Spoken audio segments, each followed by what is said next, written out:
नमस्कार मेरे प्यारे दोस्तों। मंडी उप निरीक्षक को करीब 9-10 दिन है। 26 अप्रैल को आपका एग्जाम है। बहुत सारे लोग के मैसेज आ रहे थे, भैया अंतिम दिन में क्या करना चाहिए, कैसे रणनीति बनाना चाहिए। सबसे बड़ी चीज है, नई चीज मत पढ़ो। मतलब देखो, इस एग्जाम में अगर आपको सफल होना है तो रिवीजन की है। रिवीजन ही उसका आधार है। तो अगर आप बिल्कुल नई चीज में चल दोगे ना, कि इतिहास की ये नई किताब आ गई वो पढ़ लेते हैं, भूगोल की ये आ गई वो पढ़ लेते हैं, कंप्यूटर की ये किताब आ जा गई वो पढ़ लेते हैं। आप जिस किताब से अभी तक पढ़े हो बस उसी को रिवाइज करो। देखो, एक सवाल अगर बाहर से आ जाएगा जो आपसे नहीं बनता, उससे दिक्कत नहीं है। दिक्कत तब आएगी जो किताब आप पढ़े हो उससे दो सवाल आए और वो आपसे ना बने। तो पहला रूल, गोल्डन रूल, और वही चीज सब लोग करते हैं कि कोई भी नई चीज मत पढ़ो। बहुत ज्यादा इधर उधर भी मत भागो कि यार ये यूट्यूब चैनल 10 घंटे मैराथन कर लेते हैं, ये कर लेते हैं। आप जिस बुक से पढ़ रहे, अगर आप पढ़े हो अभी तक, जिस किताब से आप प्री के लिए पढ़ रहे थे, बाकी चीजों के लिए पढ़ रहे थे, आप वहीं से पढ़ो। आप मत भागो इधर उधर। अगर आप रिवीजन नहीं करोगे तो आपकी सफलता नहीं होगी। तो सफलता का एक ही सूत्र है, जिस किताब से आप पढ़े उसी को पढ़ते रहो और उसी को बार बार रिवाइज करते रहो। ये हो सकता है कि आपकी कोई चीज छूट गई हो, जैसे हो सकता है कि आपका मान लो करंट अफेयर छूट गया हो या आप ये कम पढ़े हो। तो आप इसके लिए कोई सोर्स ले सकते हो कि भाई ये 2 घंटे में पूरा करंट अफेयर करा रहे हैं, मैं इससे पढ़ लेता हूँ। लेकिन अगले 8 दिन आप पूरा करंट अफेयर पढ़ोगे, वो अच्छी चीज नहीं है। अगर आपका कंप्यूटर छूट गया, आप वो नहीं पढ़ पाए, तो उसके लिए कोई सोर्स ले सकते हो। लेकिन जो चीज आप खुद से पढ़े हो, मान लो आप इतिहास अच्छे से पढ़े हो, आप छत्तीसगढ़ के जीके का आपका नोट्स है, आप किसी बुक से पढ़ रहे, तो आप उसी से पढ़ो। मैं बार बार बोल रहा हूँ। दूसरी जो मेन चीज है वो है, अब थोड़ा सा, क्योंकि अधिकांश बच्चे पीएससी वाले हैं, व्यापम पीवाईक्यू वो नहीं देखते। तो व्यापम का पिछले कम से कम 3-4 साल का प्रीवियस ईयर क्वेश्चन देख लो, जो इसी टॉपिक से है। जैसे कंप्यूटर से अगर कोई आया है, इतिहास से क्या पूछा है, संविधान से क्या पूछा है, ये आप देख लो। कंप्यूटर का क्या पीवाईक्यू है, वो आप देख लो। तो भले सरसरी निगाहों से देख लो, बहुत ज्यादा मत देखो, लेकिन आपको एक ट्रेंड पता चल जाएगा और गेस करने में आसानी होगी। मेन चीज ये होता है। तीसरी चीज ये है, इनपुट आउटपुट के हिसाब से पढ़ो। मतलब कोई सेक्शन, मान लीजिए कोई चीज 10 नंबर का आ रहा है और आप अगले 4 दिन वही पढ़ रहे हैं, तो वो बुद्धिमानी नहीं है। मैं वही बोला, करंट अफेयर आप अगले 6 दिन पढ़ रहे हैं तो वो बुद्धिमानी नहीं है। आप ये देखो कि आपके पास 10 दिन बचे, सीधा सा लॉजिक है। 100 नंबर का सवाल है, तो हाँ, तो 100/10 कर दो। 10 नंबर के लिए 1 दिन है। अब आप वो देख लो, उस हिसाब से निकाल लो कि भाई, या घंटे में निकाल लो कि आपके पास 10 दिन है और आप 100 घंटे पढ़ोगे। तो अब अगले आप 100 घंटे पढ़ने वाले हो, तो अब, और आपके 100 मार्क्स हैं, तो 1 मार्क्स के लिए 1 घंटा। मतलब अगर करंट अफेयर 10 घंटे का है, अगर 10 नंबर का है तो उसको 10 घंटे ही पढ़ना है। अगर कोई सेक्शन 3 नंबर का आना है तो उसको 3 घंटे ही पढ़ना है। इससे ज्यादा कुछ नहीं। कंप्यूटर 10 नंबर का है तो 10 घंटे पढ़ना है। ये सीधा सा लॉजिक है। किसी एक में मत डूबो। अगर उसको आप नहीं छोड़े हो, मतलब उसको बिल्कुल ही छोड़ दिए हो वाली चीज, और बिल्कुल ही अभी तक छोड़े हो, तो अभी भी बहुत ज्यादा मत पढ़ो। अगली चीज है यार, एलिमिनेट करना आके, नहीं तो परेशान होके। मैं बार बार बोल रहा हूँ, व्यापम में अब एक ही मंत्र है सफल होने का, वो है ज्यादा से ज्यादा अटेम्प्ट करो। मतलब ये अनुभव से मैं बोल रहा हूँ, इसीलिए कटअप भी बढ़ रहा है, पीएससी में भी कटअप इसीलिए बढ़ रहा है। अब उसका कारण जो भी हो, कई लोग मेरे को भी बोलते हैं कि आप भी थोड़े मोड़े कारण हो उसके लिए। यार सीधा सा लॉजिक है, और कोई भी टॉपर जो है, आप उससे पूछना ईमानदारी से कि आप कितना अटेंड करते हो। 100 में वो 90 से कम कभी नहीं करता। मतलब एक जो एवरेज है, मतलब कुछ लोग हो सकता है इतनी अच्छी एक्यूरेसी हो कि 70 सही कर दे, 70 के 70। लेकिन व्यापम जैसे एग्जाम में जहाँ 1/4 निगेटिव है, वहां मैं आपको सलाह दूंगा कि यार 90+ तो जाओ, और बहुत वीर हो तो 95+ जाओ, और ठीक ठाक वीर हो तो 100 बना के आओ। कोई दिक्कत नहीं है, पूरे 100 के 100 बना के आओ। ऐसे सवाल छोड़ दो जो बिल्कुल नहीं, अब गणित के कोई सवाल है जो आपसे नहीं बन रहा है, वो छोड़ दो। लेकिन जहां थोड़ा भी गेस कर सकते हो वहां कर लो। जिस सवाल को बिल्कुल नहीं सुने, बिल्कुल नहीं पता, वो छोड़ दो। लेकिन जिस सवाल में थोड़ा भी आप दिमाग लगा सकते हो उसमें लगाओ, और तुक्का लगाओ। कंप्यूटर में अगर दिमाग लगा सकते हो निकालो, जीएस में लगा सकते हो लगा लो। बिल्कुल ऐसा सवाल आ गया कि बताओ, ट्रम्प ईरान पे हमला कर रहा था तो उस समय घड़ी में कितना बजा था। तो इसको तो छोड़ नहीं यार, ये नहीं आप गेस कर सकते जब तक आपके पास वो है। लेकिन बाकी जिनमें गेस कर सकते वो करो, और मैक्सिमम, मतलब मैं ये बोल रहा हूँ, नंबर फिर भी छोड़ो, 90 में ऐसे ही बोल रहा हूँ। मैं ये बोल रहा हूँ, जो सवाल आपसे बिल्कुल नहीं बनता, जिसमें आप कोई दिमाग नहीं लगा सकते, उसके अलावा सब बना के आओ। अब वो कितने बनते हैं वो आपके ऊपर है।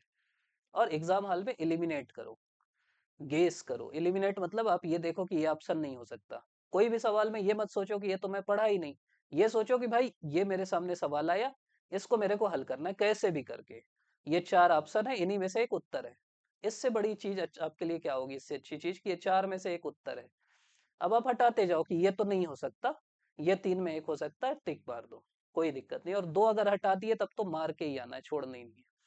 क्योंकि सीधी सी लॉजिक है कि आप ऐसे 20 सवाल बनाए, आपके 4 सही हुए, 16 गलत हुए, तो भी आपको कोई नुकसान नहीं होगा।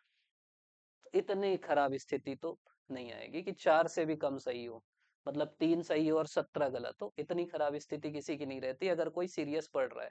और अगर किसी की इतनी खराब स्थिति, तो उसका वैसे भी नहीं होना है। तो अगर वैसे भी नहीं होना तो यार ऐसे मत कराओ ना। आप किसी एग्जाम से 10 नंबर से चूकोगे, उससे अच्छा 20 से चूक जाओ, चूकना तो है ही है। हो सकता है सही तुक्का लगे तो आप अंदर घुस जाओ। तो सीधा सा लॉजिक है। ठीक। अगर आपके 4 सही है, 4 सही मतलब 4 गुणित 1, 4 नंबर मिलेगा। 16 मतलब 16 गुणित 1/4, 4 कम होगा तो आपको 0 नंबर मिलेगा। कोई निगेटिव नहीं हुआ। तो इसलिए खूब तुक्का लगाओ, धूमधाम से तुक्का लगाओ, ठीक ठाक तुक्का लगाओ। समय प्रबंधन अच्छे से करो, अभी भी करो। मैं वही बोल रहा हूँ कि अभी आप बिल्कुल कंप्यूटर पढ़ रहे हैं, अगले 10 दिन केवल एक ही चीज पढ़ रहे हैं, वो समय प्रबंधन नहीं। अब देखो कि मेरे को क्या क्या पढ़ना है, उसको रिवाइज करो। ये चीज है, मैं घंटे में बता दिया यार, उससे अच्छा क्या बताऊं। कि आप सीधा देखो कि जितने नंबर का है उतने घंटे पढ़ना है। अब वो कैसे मैनेज करोगे आप देखो। अभी करना है और एग्जाम हॉल में भी करना है। एग्जाम हॉल में देख के करना। ये मत हो कि आपके पास टाइम कम पड़ जाए। उसका सबसे अच्छा गोल्डन रूल ये है कि किसी सवाल में अटकना मत, और जिसमें अटक गए उसमें रुकना मत। पहले वो सवाल बनाना जो पहले राउंड में, मतलब राउंड में बनाना, फर्स्ट राउंड में वो बनाना जो बनते जा रहे हैं। किसी भी सवाल में 1 मिनट से ज्यादा लगे बढ़ जाना। ऐसा कुछ थोड़ी है कि आप दोबारा नहीं आ सकते भाई, फिर दोबारा आके बना लेना, फ्रेश पॉइंट से बनाओ तो जल्दी बन जाता है। बनाते जाओ, जो बन रहा है बनाते जाओ, जिसमें रुक रहा है उसको छोड़ते जाओ। जो नहीं है, लग रहा है कि ये नहीं हो सकता, उसको कट मार दो। जो पहली बार देख के लगा कि ये ज्यादा सही लग रहा है, उसमें टिक कर दो कि भाई इसमें तुक्का लगाऊंगा। ऐसा करके पहला राउंड करो। दूसरे राउंड में फिर थोड़ा दिमाग लगाओ, और तीसरे में फिर धूमधाम से तुक्का लगाओ। तो 3 राउंड में बनाना है। अगली चीज है खुद पे भरोसा रखना। अब ना बहुत लोग का भरोसा टूटने लगता है। तो खुद पे भरोसा रखो यार। आप इस एग्जाम के लिए इतने अच्छे से तैयारी की है, इतने अच्छे से भिड़े हो। इतने अच्छे से नहीं भी भिड़े तो दूसरा भी कौन सा भिड़ा है, सब तो प्री की तैयारी कर रहे थे। उसके बाद फिर मेंस की तैयारी कर रहे थे, फिर मेंस नहीं हुआ तो फिर इधर आ गए। तो सबकी वही स्थिति है। जो मेंस जिनका हो भी गया वो भी बोल रहे हैं भैया मंडी दिला दूं क्या। उनको हंसता हो कि भाई जो तो मतलब दे देते अपनी सीट, जिनको मेंस दिलाना था, तुम अब मंडी दिलाओगे बताओ। तो आपका कंपटीशन वैसे भी कम है। आधे, तो जो मेन जो क्रीम थी वो तो निकल गई ना, वो तो मेंस लिखने वाली है, वो दिला भी नहीं रही। कंपटीशन वैसे भी कम है। खुद पे भरोसा रखो और बढ़िया से दिलाओ। थोड़ा भी डगमगाए भरोसा नहीं हो पाएगा, ये होगा वो होगा, कुछ नहीं भाई। अगले 10 दिन जितना पढ़ना है, जितना पढ़ सकते हो उतना पढ़ना है। तबीयत का ध्यान रखना, गर्मी देखो बढ़ रही, लू चल रही, तो बाहर मत चले जाना धूप में कि देख के आते हैं। तबीयत का ध्यान रखो। और नींद का ध्यान रखो, नींद अच्छे से लो। नींद इसलिए अच्छे से लो कि अब ना रात को सोने की प्रैक्टिस डाल दो, कि भाई रात को मेरे को अच्छे से सोना है, क्योंकि फिर उस दिन भी नींद नहीं आएगी। एक दिन पहले आईपीएल आईपीएल छोड़ दो कुछ दिन के लिए, फिर एग्जाम दिला के बढ़िया से देखना। मूवी वूवी छोड़ दो, एग्जाम दिला के अच्छे से देखना। और कोई भी चीज जो आपको डिस्ट्रैक्ट कर रही है अगले 10 दिन छोड़ दो। जो भी चीज आपको डिस्ट्रैक्ट कर रही 10 दिन छोड़ दो। केवल पढ़ो, अपने नोट से पढ़ो, जिस बुक से पढ़ रहे थे उससे पढ़ो। मॉक देना है दो, लेकिन ना कॉन्फिडेंस मत गिराना उससे, कि मॉक में तो मेरा इतना कम आ गया, मॉक में तो ये हो गया ये हो गया। भाई अपने कॉन्फिडेंस के लिए दिला रहे आप, कि मेरे को एलिमिनेट करना सीखना है। तो कॉन्फिडेंस है, तो मॉक में अगर 100 में 70 भी आता है, 100 में 20 भी आता है, तो भी कोई दिक्कत नहीं, व्यापम का पेपर अलग ही आएगा। तो ये सब जो बेसिक चीजें हैं वो आपको ध्यान रखना है, और बढ़िया से एग्जाम दिलाना है। और एक चीज और की, मतलब शुरू में मेरे को लगा कि इसके लिए बनाओ, फिर लगा कि यार वैसे भी सब पढ़ ही रहे आप लोग, समय भी नहीं है। हम लोग की ना छोटे छोटे वीडियो प्री से पहले भी डाले थे। उससे पहले एक व्यापम का एग्जाम था, उससे पहले भी डाले थे, उसकी पूरी प्लेलिस्ट है। कि 1 घंटे में इतिहास, 1 घंटे में भूगोल, 2 घंटे में कंप्यूटर। तो इस टाइप के वीडियो है, अगर आप फ्री हो, आपको नहीं समझ में आ रहा है क्या पढ़े, तो ऐसे वीडियो देख सकते हो। आप सर्च करोगे सीजीपीएससी विद राजन या सीजी एकेडमी करके, जो भी विषय है वो सर्च करना, तो आपको मिल जाएंगे वीडियो।